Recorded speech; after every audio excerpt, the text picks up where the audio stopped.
Plug the charger and it cuts off with battery plugged in or not.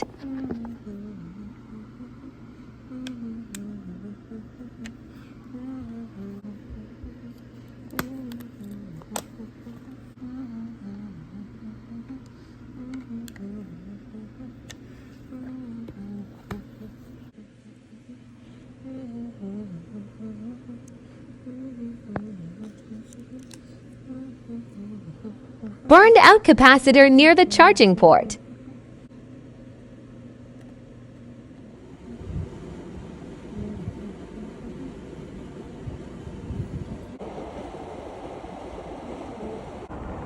Added low melt solder.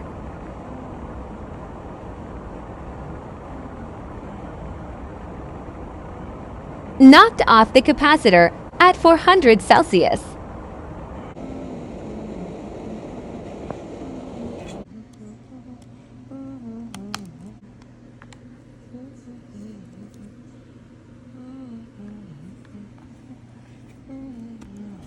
Turns on, doesn't charge. I'll get some better equipment and put on another capacitor from a donor device.